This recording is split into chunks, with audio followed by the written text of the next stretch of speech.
Now it's time to talk about conditionals. Conditionals go back to the very fundamental thing that build up all computers, and that's binary.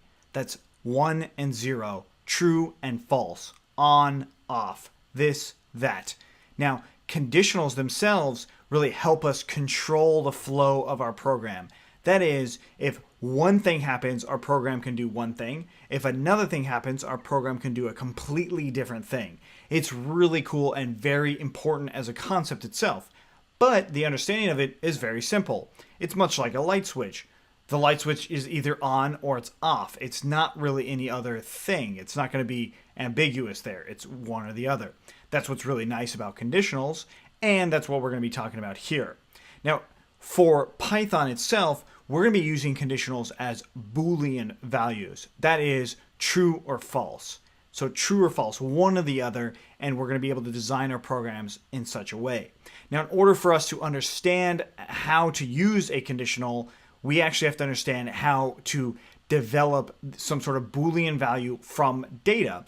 And that's what we're going to do right now. So we're going to actually take a look at various expressions that we can use to actually show conditionals. So the first kinds of expressions go to a data type called a Boolean value, and that is true or false. Now, notice when I type out true or false, we don't get any sort of type error, and it's not thinking that it's a variable.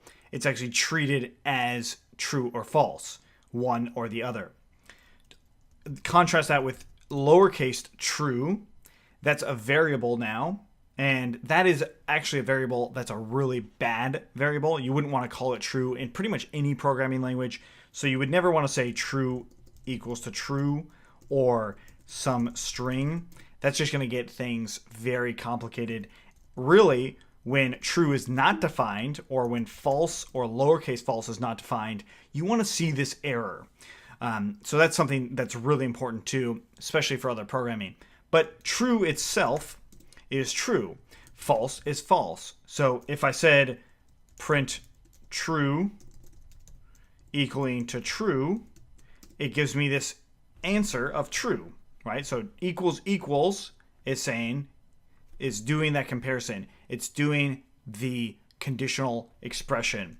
So like if I use the string Justin and I put that equals equals to the string capitalized Justin, it gives me false.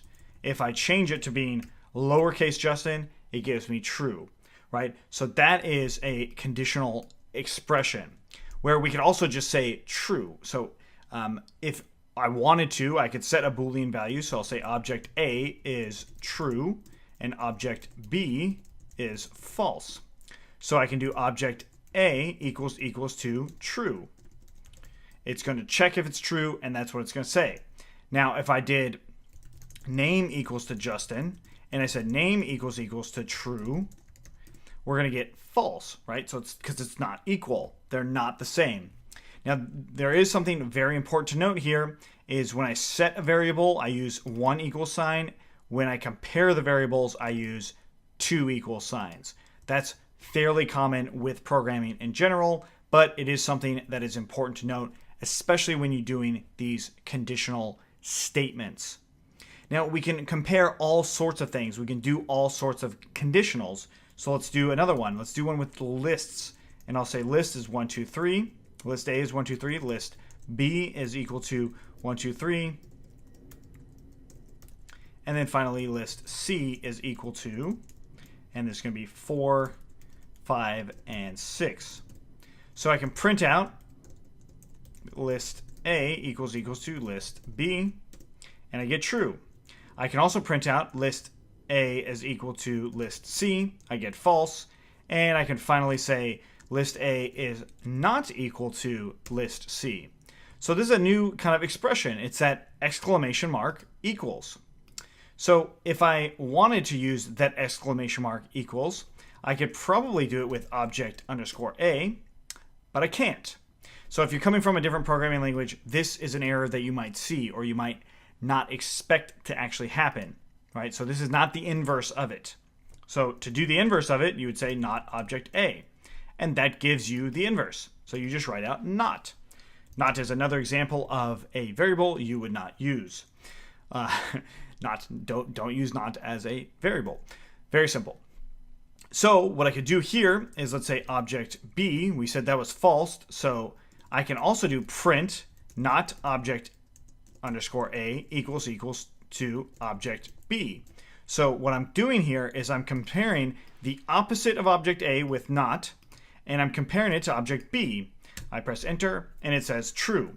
Well, let's change equals to is. That is also true. That's another way to evaluate a conditional. So there's definitely some more stuff that we can do here. So let's go back to that name of Justin, right? So name is the variable, and if I print out the length of this name, so len of name, I'll see that's 6. So I can do a comparison with the number 6. I can also do a comparison if it's greater than or equal to 6. So this is a math function. We'll discuss more math later, but I can press enter and we see true. So greater than or equal to. And we can also do less than or equal to. And of course, it's going to continue to say true because it's equal to 6. If I said less than 6, it'll say false. If I said greater, it would also say false. And if I tried that exclamation mark, not, or like basically the reverse of that, it doesn't work. So there are some sort of evaluations that might seem intuitive that just aren't there. So that's something else that you might consider. So we can do a few more math things here. Let's go ahead and discuss some of these. And I'm going to do print 100 minus 32. So that's 68. So we're going to compare that it's not equal to, say, 93. That's also true. Cool. Not a big deal here, right? We can also print 5 plus 5 equaling to 10. So equals to 10. True. Also not a big deal. We can do division. So 10 divided by 2 equals to 5. Great. Fairly straightforward. We can do an exponent. So 3 star 3. So that's 3 to the third power. We can say it's equal to 9. That's not true. We can say it's equal to 27. That is true. We could also do 50. This is something that you might use in the future, and that's 50 modulo 2 is equal to 0. So that percent sign is modulo. That's a concept that we will talk about later, but modulo is basically saying the remainder. So 50 divided by 2, what is the remainder? And that's going to be 0. So 50 divided by 2 is 25 with 0 remainder. Now 51 divided by 2.0 is 25.5. So if I did 51 modulo 2, I would get 1, right? So that's the remainder.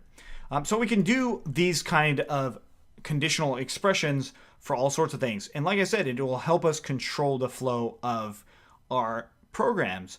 So what we want to do now is actually run some conditional statements inside of some loops.